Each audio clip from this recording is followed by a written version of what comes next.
All right. Before I start, I want to thank this lovely person for putting this comment in my last video, asking me to comment about Windrush Day. So, as promised, here it is. Thank you very much. Rise up, rise up, rise up, brothers and sisters, boys and girls, kings and queens, friends, frenemies, and you agents. My name is Brother Marty, and this is the SENEGAMBIA One channel. I'd like to welcome you because today is the 23rd of June. It is the day after Windrush Day. Yes, Windrush Day. I hear you ask, what is Windrush Day? Well, I'll should tell you. The 22nd of June every year is Windrush year, and that is celebrated or is acknowledged every year in the UK. Now, what it's referring to is something that happened a little after the end of the Second World War. So, at the end of the Second World War, there was many places in England that had been beaten up by the Germans. The Germans? With their bombers and stuff, right? They'll come over to England, they'll bomb the bejesus out of it. And, you know, the British people were like, we're not going to let this stop us. We're cool. We're not going to retreat or surrender.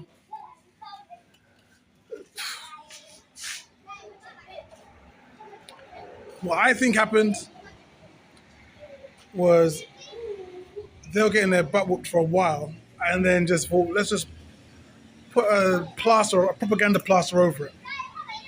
A propaganda plaster over it. Tell everyone that, you know, we're doing all right, we're okay, we're stiff upper lips and all this other stuff.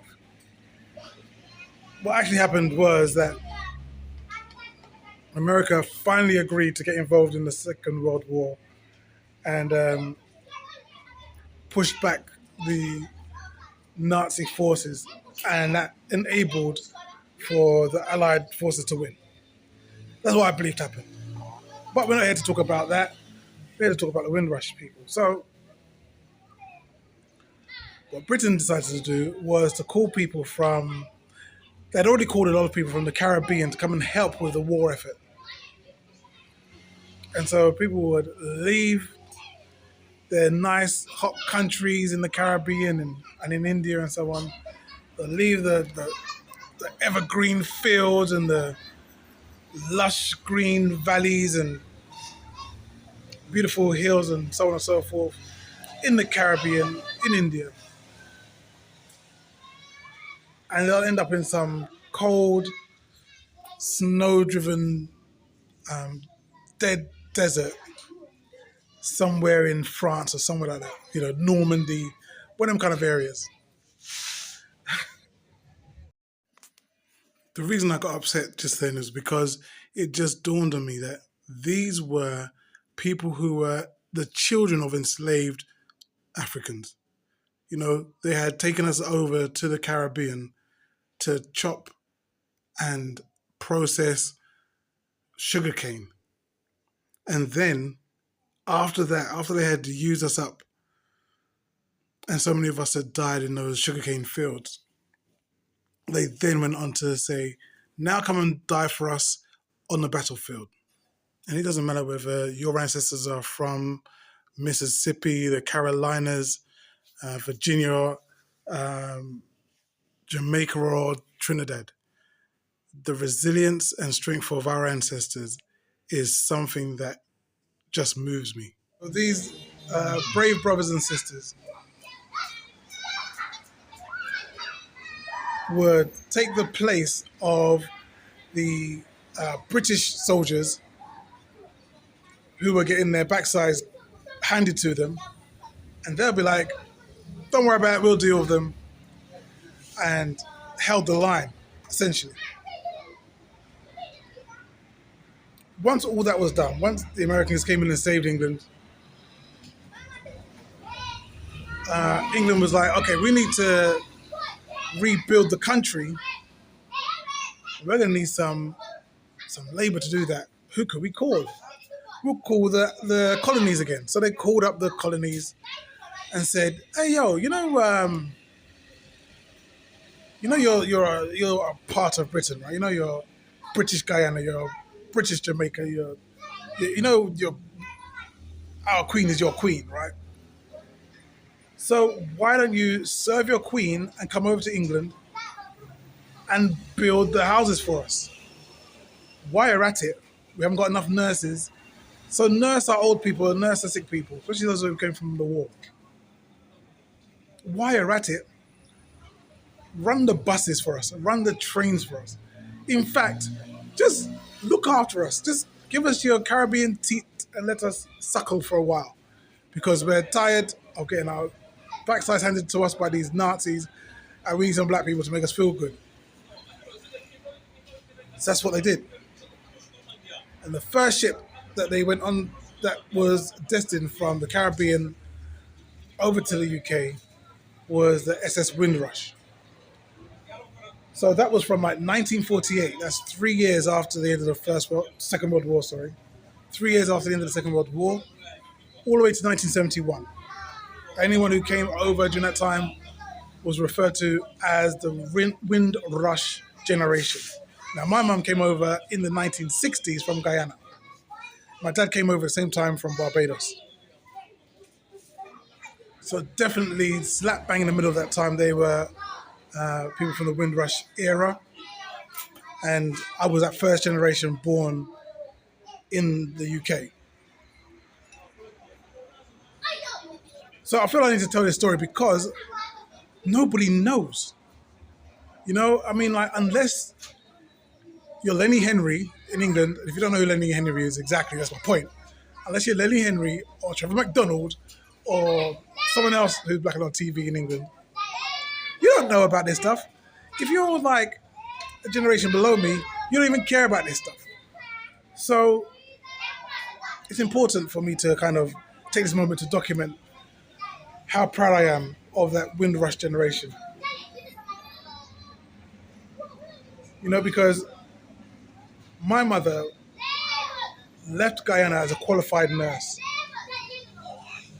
And they told her, we don't recognize your qualifications over here now.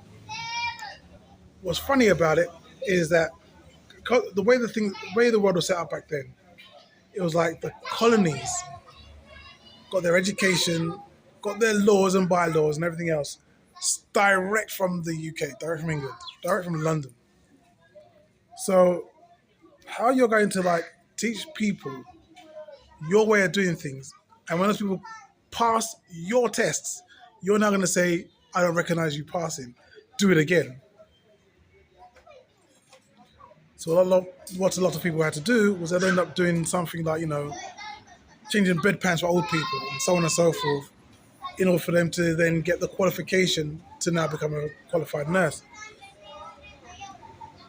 My mum became a qualified nurse. I remember, came over with her best friend, Auntie Gloria, and those two went to school together over in England, and they qualified together. And when Auntie Gloria's children were, when Auntie Gloria went to work, my mum would look after her two boys. And when my mum went to work, Auntie Gloria would come look after us. So they had to work together in order to fulfill their dreams. And my mum ended up working in the country's top eye hospital, Moorfield in London. She was a specialist nurse in optics. So, yeah, she definitely did her thing. So I'm very proud of her for what she did, and I'm very proud of that generation for the foundation that they laid for us growing up next. Now, what's funny is, over in England, the propaganda was that, yeah, we're going to have a bunch of blackies coming over. You know, all we need to do is to tolerate them. All we ask is that you tolerate these people. Not welcome, not, hey, guess what? Aren't these people funky and cool? They've got funny music and they got a funny accent and they dance real good. No, none of that. They were like, just tolerate the Negroes, please. Just that was the best they can get. Meanwhile, in the Caribbean, the propaganda was, England is the motherland and the streets are paved with gold and you could have all your dreams fulfilled. So people were leaving their families, leaving their children in order to jump on this boat for the 3-week journey across the Atlantic Ocean. I'm trying to remember the sea. Across the Atlantic Ocean to Southampton and Portsmouth. That's where they would port. And then from there you could take a train up to London or wherever you want to go. When they got there, people would say they didn't want no N-words in their houses, so they wouldn't rent to us. So imagine you've gone from qualified nurse, living your life in sun-soaked Guyana. You're feeling good about yourself. You've gone to the land of milk and honey and you're told, yeah, no niggers are allowed here.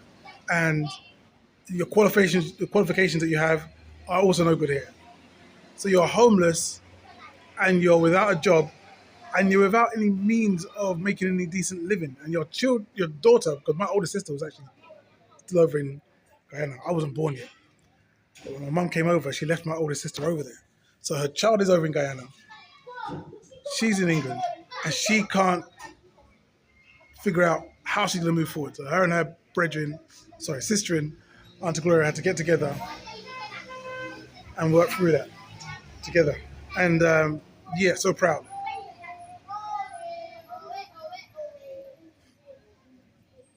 So that's what happened for Windrush. Until 2008, I think it was 2008, there was this new cunning plan.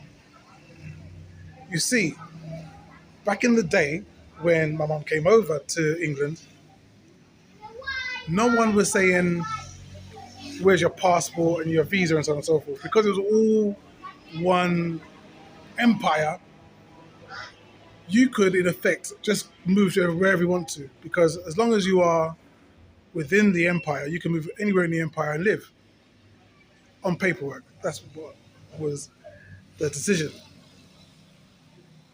So no one had to show passports or paperwork. You could just say, yeah, I'm going to England. I'll rock up with your suitcase. And you can head off. Register when you get into England. You've got to register when you get to England.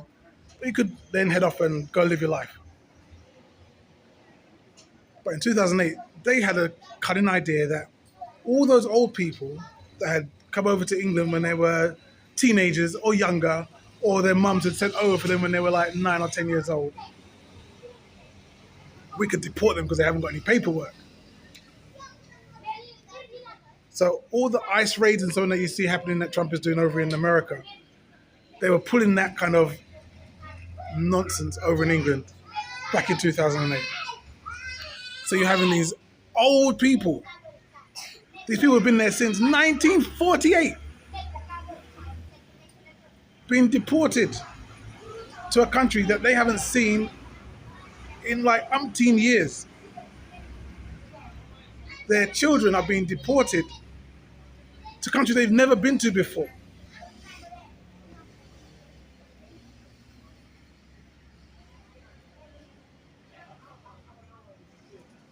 It's like I tell people, like certain people, right? They'll say to me, "Oh, things are really bad in America." I'm like, it's not unique. It's a worldwide system. And it's the same system that is running the play over in your country, the same systems that are running in the UK and in France and in Guadeloupe and in Haiti and in, you know what I mean? It's a worldwide system.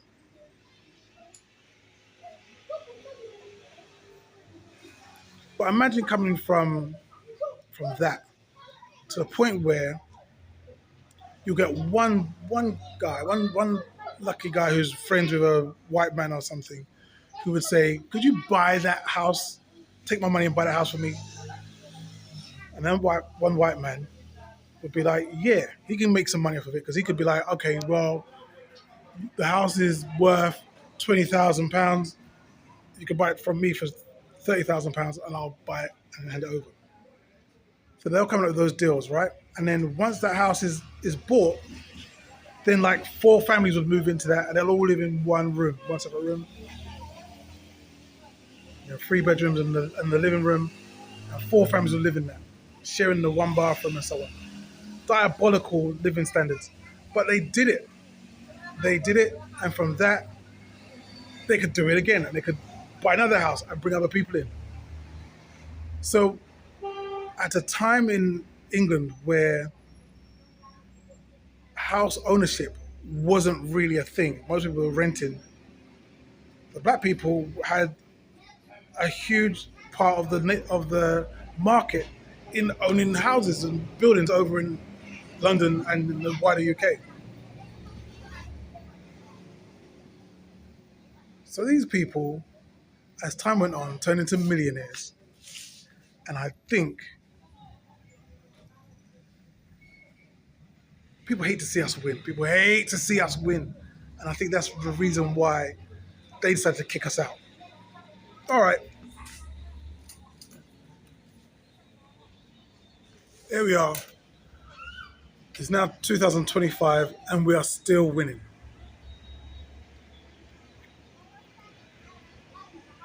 My mum was not impressed with me coming over to Africa because she's one of those people who are Africa, where have I go out Africa? You know, she's one of those kind of people. She's like, she don't see it, she don't get it. But I'm grateful to her for the education I received. I'm grateful to her for the strength I have, for the way in which I'm not willing to give up. I've seen many people who've come over to Africa and have given up. I'll be talking about that in the next video. I've seen that happen around me, and I've seen that in other videos online. And despite my many trials and tribulations, I'm still here, and I'm still enjoying these flights are crazy. And I'm still enjoying the experience. I still want to experience more, so I'm still in it. And I'm like, the same way how my mum and them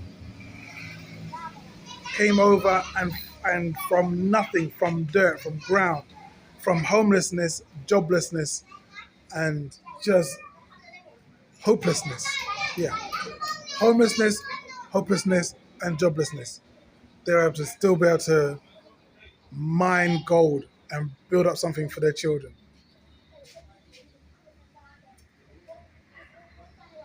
I intend to do that here in Africa or die trying. One of the two.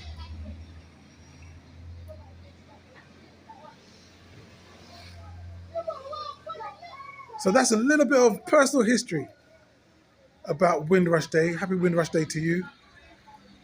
Happy Juneteenth to those brothers and sisters who celebrated Juneteenth a few days earlier. This is your brother Marley. Until next time, take care of yourself. Peace.